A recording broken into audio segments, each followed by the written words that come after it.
nawuliddeyo oluyimba lwa Hassan Nduga Olupya. Hassan Nduga njagala okwebaza oluyimba olwo naluwuliddeko haafu naye ate lwanyumidde nnyo anyumidde yadde nga ate olwabaddemuko ebyobufuzi akatonotono naye ekyo si kikulu. Katulabe oluyimba luno olwa Hassan Nduga tulabe tuwulirize ne message erumu.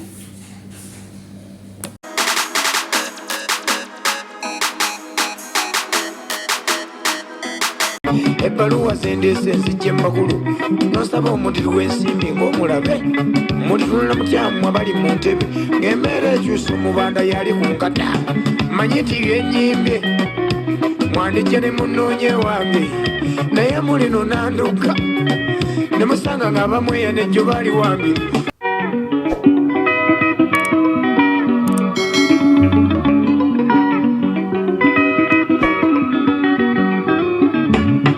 Omuntu atasiima bakulu ne bw'oba mugabye akulemesera okumuwa.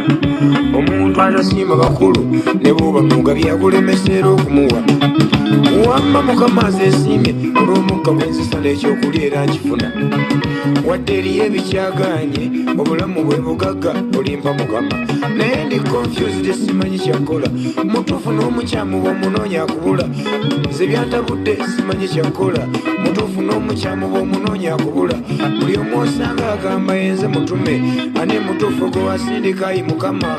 Omusiraamu agamba Muhammad kikulu oba otayita mwoyo ejja n'ebeekuleni nga n'omulokola agamba Yesu ye kabaka awatali Yesu teri kulaba mukama. Abakatoliki bo basoma zisabule mbu Mariya nnyina Katonda ndasoberwa mu kino. Bw'aba nnyina Katonda nga ddala ye Mariya kitegeeza ye yasooka mu nsi eno mwe tuli. Kyova olaba nze neddirayo ewaffe mu mbuga mpite mu buwangwa bwange musinze mukama kuba amayembe n'emisambo by'oyita okukola. Buli omu atuuka agamba mutya nnyo mukama. Ekirala mu byobufuzi ayi kabaka ani mutuufu gwe wasindike n'atufuge n'amba kabaka w'abakabaka ayi mukama ani mutuufu ku bano abalwanira entebe.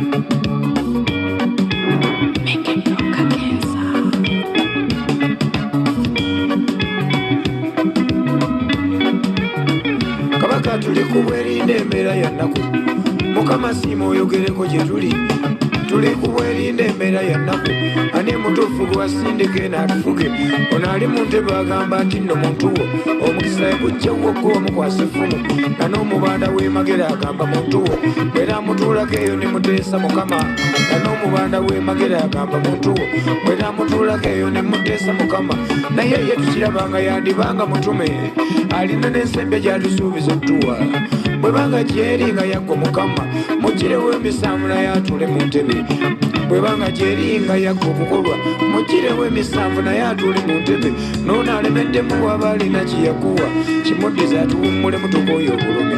Abantu bantumye nkugambe ayi kabaka nti bali ku bwerinda embeera ya nnaku nasozi basajja bookwe bakkira ssebo batandise osisendawo we tunazza embuga akalulu kakyukirawa ayi kabaka. Katonda waffe tusaba otuwabule akalulu tukalonda ffenna musanyu naye ebiwunzika ate gwe tulonze yali masiga. Katonda wange ku lunosa obubaka ogenda kujjoba eri oyo omukulu kiruyisa bubi ng'abantu bwe bafa ng'ate wawaayo omwana waatununule abangi bafudde lwa ttaka lyabwe lye baagula.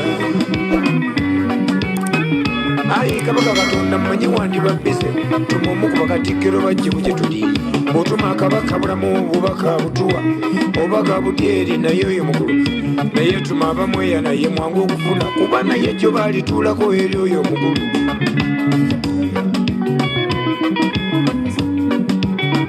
Uganda yafuusa yaani akumanya ayi kabaka tetukyasobola kwewolerezaako nga ffe abanaku mu Uganda okusinga omusango wano omala kutunda bibyonooweza ennusu omuti gwa sabbuuni ogwali ku 10 omala kutunda ndebe ya mmwanyo gy'ogufune amafuta agaffe ge galinnya buli lusha emmere n'akyuka ddi ayi mukama n'okutimba ekivvulu ofune ku nnusu ebbaluwa ogisanga naggulu eri makulu kyokkwako gituusa ku poliisi eri ogibawe DPC n'akugamba bw'otazimba migobye abeebukoma nsimbi mwanda byennaku era neewuunya nnyo oyo mukazi ebbaluwa zendeese nzijje makulu waggulu nosaba omudiri w'ensimbi ng'omulabe mulitunula mutyamu abali mu ntebe ng'embeera ekyusa omubanda yali ku nkata manyi ti yenyimbye mwandijja ne munoonye wange naye mulino nanduka ne musanga ng'abamweya nejjo baali wange kale bwali basaba akayaga oba muli kanoonyawa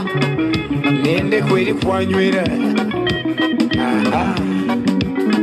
nange ndibambula engatto nembawo emekeka nemutuula wali amayembe nengakoola oba wanikasajja ne babeetooloola kale ndiraba bwosituka olwo nenakayima alibeera wali namuzinda kadde yambuga n'ab'eŋŋanga kiwanuka omuliro n'awanda yense ndugga bamweyana